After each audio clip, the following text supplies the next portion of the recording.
Good evening, ladies and gentlemen. I'm meadsyreplays. Welcome back to some OP replays, and we've got two fantastic replays for you.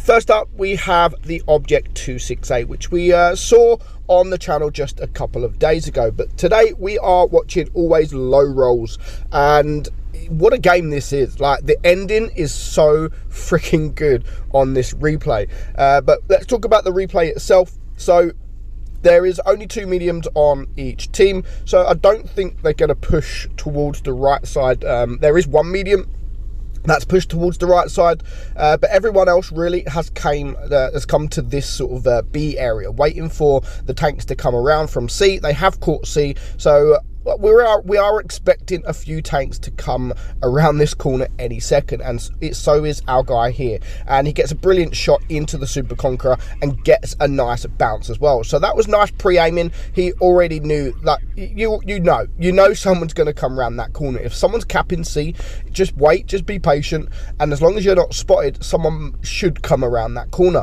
But the enemy have different plans. They've decided to go to the right side, and that poor tortoise there, that absolutely poor tortoise, he's gone, and so is the T-54, who basically went on his own. Now, the T-54 went on his own. Is he going to rage? Because that's usually what happens when someone goes on their own. But no, he's going to take it like a man, and he's just not going to say anything. So there goes the STB as well. So it's now 5 against 5, but there goes the medium tanks, there goes the spotters, there goes their DPMs. So they've already got their work cut out just with their medium tanks. So the other two medium tanks, the T22 and the STB, can really cause problems. Now, that was a lovely high roll HE, 1200 damage, the max roll you can get with this tank into that grill, and you could just see literally he's left it, and the guys on his team are just taking the leftovers there. But he's still alive at the moment. There he goes. Finally, he's dead. So 3k damage already, and they've now got it down to a 5 versus 4. So they are now winning. And of course, he's got the HE loaded, and he wants this waffle. He wants this waffle. Is the waffle? No, he's going to go for the VK. Now, the grill didn't have the spool liner on, so of course, if you're running these tanks, make sure you've got the spool liner. Has the waffle got the spool liner? I'm sure we're about to find out very soon, but he's going to ignore the waffle for now, and he went for the VK, which is probably the most dangerous target, because, well, not the most dangerous target, but he was low hit points. And yes, that guy did have the spool liner, but he still did over 800 damage, so that already is 5.2k damage. 5,200 damage already, and another beautiful HE shot there. I love his use of this HE, and there goes the STB. That is a game changer. That HE shot into that STB was an absolute game changer. Not many people would actually try and go for the HE there, but yeah, our guy here did, and he's having some very, very nice HE shots. Now, it's a 3 versus 2. The T22 is healthy. The Yo here has gone AFK, so it leaves him alone against these guys, but he does manage to take out the waffle. Now, if the T22 would have just ignored the Yo and carried on going around, he would have been able to get behind this guy. But look, he is farming this AFK, and at this late stage in the game, you should not be farming AFKs, not when the other tank is right there. He's literally right there. So for the time being, he has ignored him, and now he's trying to get behind. But of course, with a tank like the Object 268 that hasn't got a turret, you always have to try and find hard cover. And of course, because of this wall, he has hard cover. Now, if he can high roll here, then he should be able to clear him. Now, they are winning on supremacy points, so as long as he keeps this T22 away for a while, then he might win just on supremacy points. Now, that is unfortunate. Not a good time to get a low roll, but again, he's got that hard cover, so he's just going to come around the corner, and look at this, right at the last second, the Yo comes alive and wins him the battle. He does get 4 kills, however, for the Yo. It doesn't do the greatest amount of damage, but you know, it was still important that in fact, he probably, being AFK, he won him the game. Not really, but our guy here doing 8,200 won him the game, but ultimately it could have been a different outcome if the T22 didn't go for that AFK. So GG, thank you Always Low Rolls for sending me that replay in. Oh, I don't even want to go battle. My bad.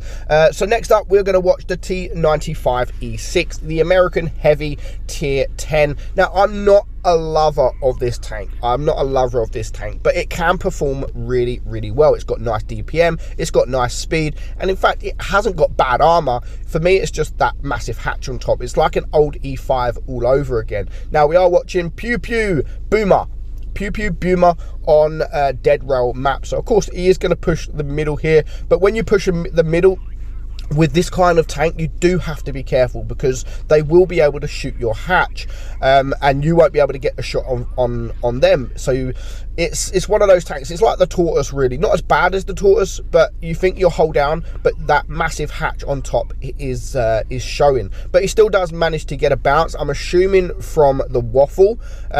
So that's 640 bounce. He's only got one shot at the moment, but there are a lot of tanks around here. Not sure what the IS-4 is doing there.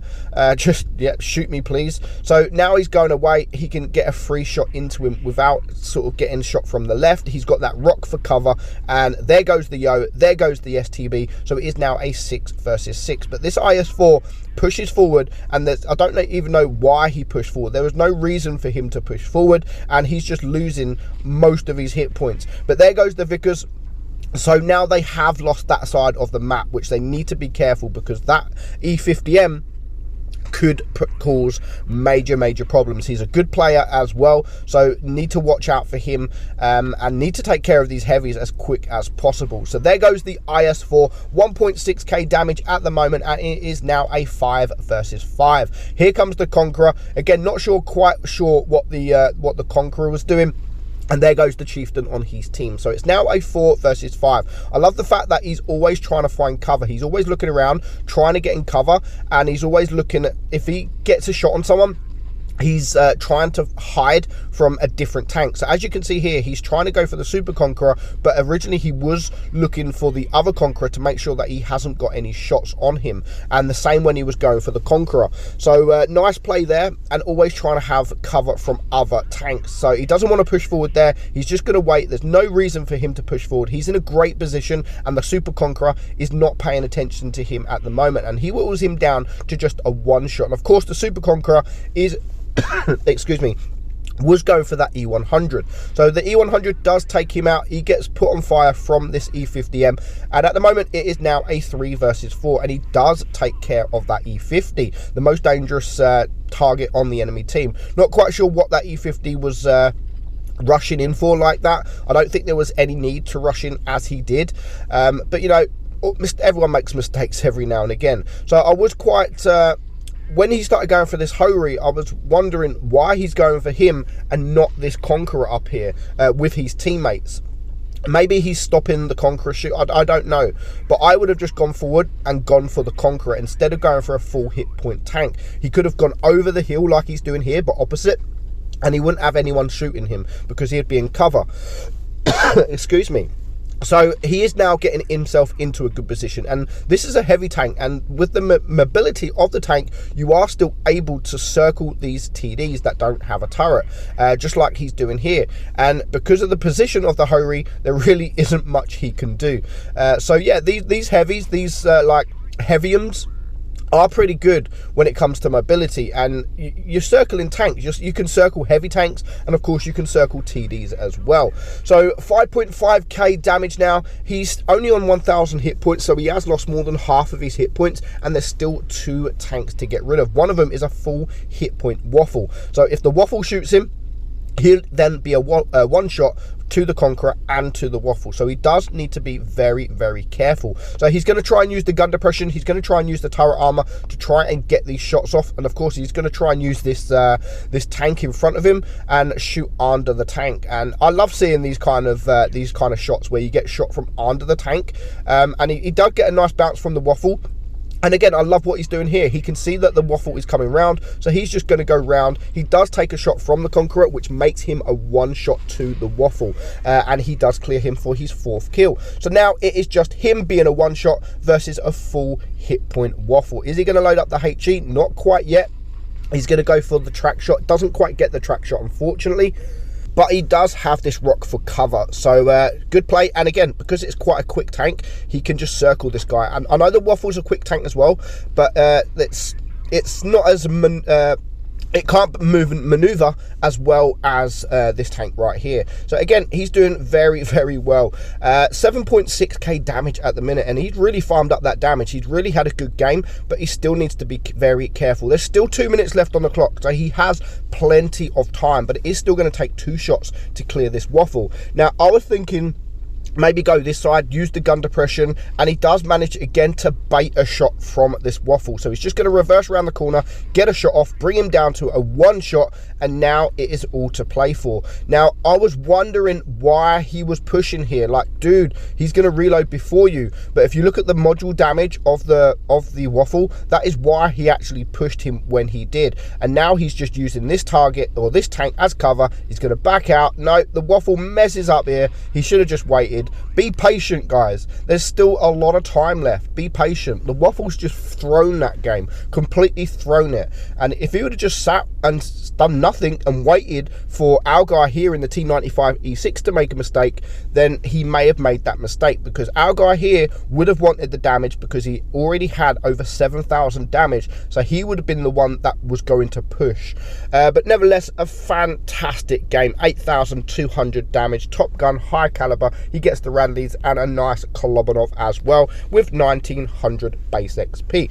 So I hope you enjoyed it, guys. I'm meadsy69, and I will catch you all soon. Bye bye.